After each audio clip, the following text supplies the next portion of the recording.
you happy new year. Amen. Hallelujah. ಕೈಗಳಿದಾವೆ ನಿಮ್ಮ ಹತ್ರ.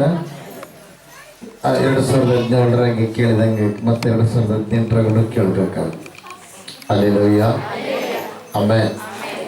बोले यीशु क्रिस्त महाराज को ದೇವರಿಗೆ ಮಹಿಮೆ ಉಂಟಾಗಲಿ, ದೇವರಿಗೆ ಸ್ತೋತ್ರ ಉಂಟಾಗಲಿ. ಹಲ್ಲೆಲೂಯಾ. ಆಮೆನ್.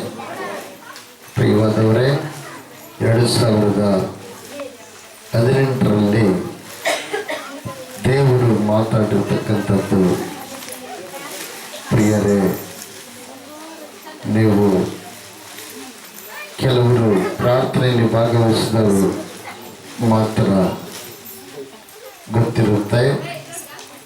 ಆಮೇಲೆ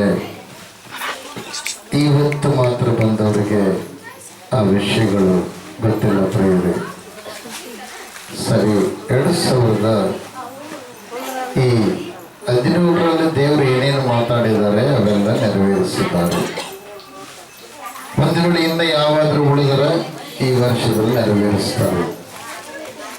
ಈ 2018 ಕೂಡ ದೇವರು ಅದ್ಭುತವಾಗಿರುವಂಥ ರೂಪದಲ್ಲಿ ಮಾತಾಡಿದ್ದಾರೆ. ಪ್ರಿಯರೇ, ಕಳೆದ ವರ್ಷ ಜೀವಿಸಿದಂತೆ ಈ ವರ್ಷ ಕೂಡ ನೀವು ಜೀವಿಸಬಾರ್ದು. ಕಳೆದ ವರ್ಷ 2017 ನೀವು ಸ್ವಲ್ಪ ನಿಮ್ಮ ಮಕ್ಕಳ ಕಡೆ ಲಕ್ಷ್ಯ ಬಿಟ್ಟು ನೋಡ್ತಾ ಇದ್ರೆ, ಈ ಕಡೆ ಲಕ್ಷ್ಯ ಬಿಡ್ಬೇಕು.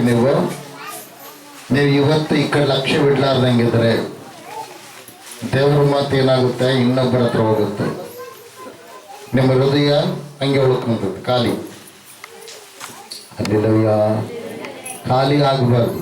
ಹೃದಯದಲ್ಲಿ ದೇವರು ಮಾತಾಡಿದ ಮಾತುಗಳು ತುಂಬಬೇಕು. ಬೇಸರ ಯಾರು ಕೇಳ್ತಾರೋ ಅವರ ಹೃದಯದೊಳಗೆ ಏನಾಗುತ್ತೆ, ಲಕ್ಷ್ಯ ಬಿಡೋರು ಅವ್ರ ಹೃದಯದೊಳಗೆ ದೇವರು ವಾಕ್ಯ ಪ್ರವೇಶ ಮಾಡುತ್ತೆ. ಕೆಲವರು ಹೇಳ್ತಾರೆ ವಾಕ್ಯ ವಾಕ್ಯ ವಾಕ್ಯ ನಂಬಬೇಕು, ವಾಕ್ಯ ನಂಬಬೇಕು.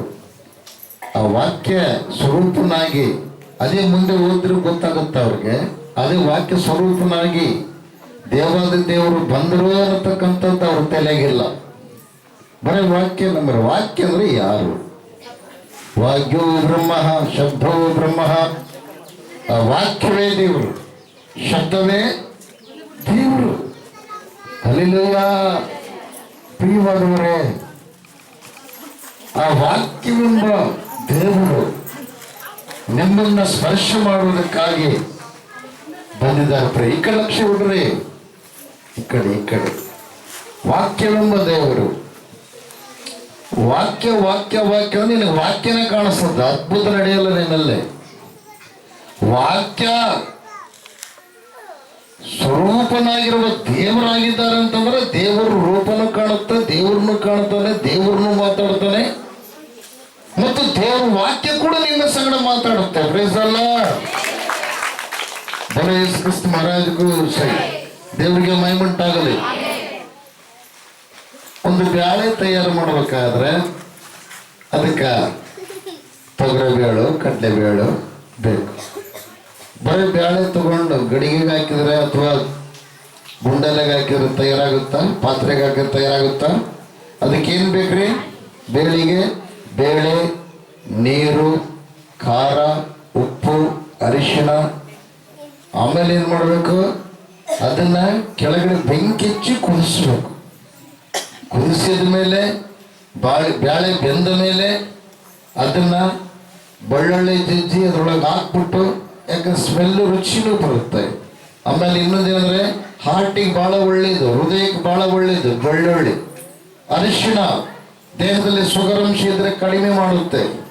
ಆಮೇಲೆ ಸಾಸಿವೆ ದೇಹದೊಳಗ ಕಲ್ಮಶಗಳನ್ನೆಲ್ಲ ಹೊರಗೆ ಹಾಕುತ್ತೆ. ಜೀರಿಗೆ ಡೈಜೆಷನ್ ಕ್ಲಿಯರ್ ಮಾಡುತ್ತೆ, ವಾತನ ತೊಲಗಿಸುತ್ತೆ.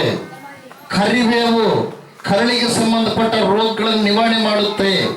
ಟಮಾಟೆ ಕರಳಿನಲ್ಲಿರ್ತಕ್ಕಂಥ ಹುಣ್ಣುಗಳನ್ನು ತೊಲಗಿಸುತ್ತೆ. ಉಪ್ಪು ನಿನ್ನ ನಾಲಿಗೆ ರುಚಿ ಕೊಡುತ್ತೆ, ಅದು ಕೆಡಲಾರದಂಗೆ ಮಾಡುತ್ತೆ. Praise the Lord. ಹಲ್ಲೆಲೂಯಾ. ಇವೆಲ್ಲವೂ ಇವೆಲ್ಲವುಗಳನ್ನ ನೀರು ಹಾಕಿ ಕುದಿಸಿದ್ರೆ ಮಾತ್ರ ಕುದಿಯುತ್ತೆ. ನೀರಿಲ್ಲ ಬರೀ ಎಣ್ಣೆ ಹಾಕಿದ್ರೆ ಕುದಿಯಲ್ಲ. ಅದೇ ಪ್ರಕಾರವಾಗಿ ಒಂದು ಮಂದಿರ ಆಗಲಿ ಅಥವಾ ದೇವರ ಸನ್ನಿಧಿ ಆಗಲಿ, ಮೊದಲನೇದಾಗಿ ದೇವರ ವಾಕ್ಯ ಇರಬೇಕು, ಆರಾಧನೆ ಇರಬೇಕು, ಆಮೇಲೆ ದೇವರ ವಾಕ್ಯ ಇರಬೇಕು.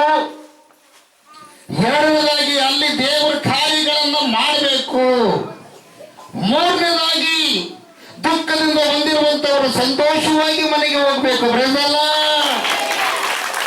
ಇವೆಲ್ಲವುಗಳು ಕೂಡಿಸಿದ್ರೆ ಯಾವ ಪ್ರಕಾರವಾಗಿ ಒಂದು ತಿನ್ನುವಂತ ಸಾಂಬಾರು ಅಥವಾ ಬೇಳೆ ಆಗುತ್ತೋ ಅದೇ ಪ್ರಕಾರವಾಗಿ ದೇವರ ಸನ್ನಿಧಿ ಅಂದ್ರೆ ಇವೆಲ್ಲವುಗಳೊಳಗಿದ್ರೆ ಮಾತ್ರದ ಸನ್ನಿಧಿ. ಇದನ್ನು ನೀವು ಅರಿತುಕೊಳ್ಳಬೇಕಂತೇಳಿ ಪ್ರಥಮ ಭಾನುವಾರ ನಿಮಗೆ ದೇವರ ಎಚ್ಚರಿಕೆ ಕೊಟ್ಟು ಹೇಳ್ತಾ ಇದ್ದಾರೆ. ಸುಮ್ಮನೆ ಎಲ್ಲೋ ಹಸಿರು ಬಟ್ಟೆ ಕಣದಂತ ಓಡೋಗೋದಲ್ಲ, ಎಲ್ಲೋ ಚರ್ಚೆಗೆ ತಿಳ್ಕೊಂಡು ಓಡೋಗೋದಲ್ಲ. ಅಲ್ಲಿ ಇವೆಲ್ಲ ನಡಿಬೇಕು. ಇವೆಲ್ಲ ನಡೆದ್ರೆ ದೇವರ ಸನ್ನಿಧಿ. ದೇವರು ಅಂದ್ರೆ ಏನು? ಮಾಡ್ಲಾರ್ದು ಮಾಡುವಂತ ಶಕ್ತಿ ಉಳ್ಳಾತನೇ ದೇವರು. ದೇವರು ಅಂದ್ರೆ ಏನು? ನಿನ್ನ ಕಷ್ಟ, ದುಃಖ, ವೇದನೆ ಎಲ್ಲ ಹೇಳಿಕೊಂಡಾಗ ಸಮಾಧಾನ ಪಡಿಸುವಂತಾತನೇ ದೇವರು. ದೇವರು ಅಂದ್ರೆ ಏನು? ನೀನು ಮನೆಯಲ್ಲಿ ಏನೋ ತಪ್ಪು ಮಾಡಿರ್ತಿ, ಮುಚ್ಚಿಟ್ಕೊಂಡು ಇಲ್ಲಿಗೆ ಬಂದಿರ್ತಿ.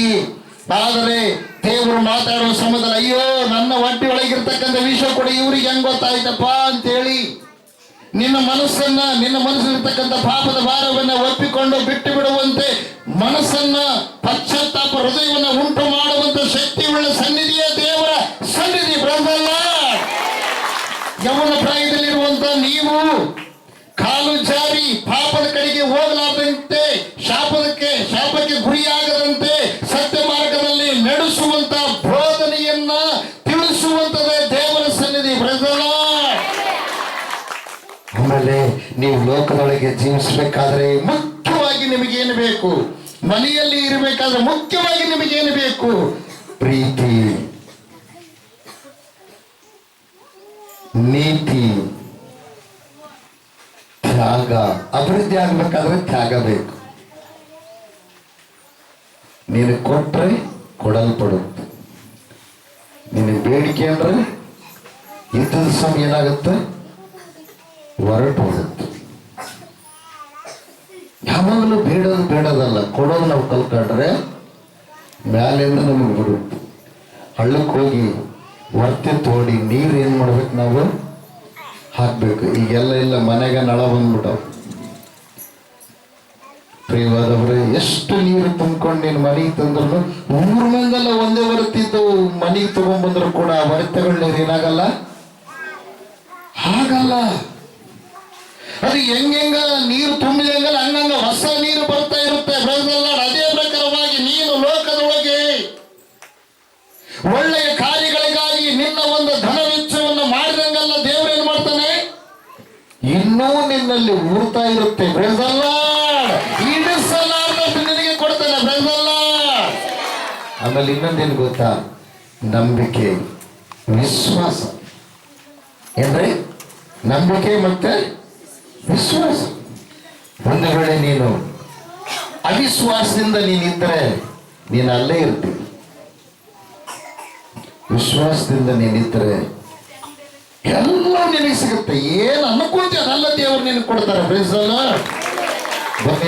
ಮಹಾರಾಜ್ ತೋರಿಸಿ ದೇವರಿಗೆ ಮಹಿಮೆ ಉಂಟಾಗಲಿ, ದೇವರಿಗೆ ಸ್ತೋತ್ರ ಉಂಟಾಗಲಿ. ಆಮೆನ್.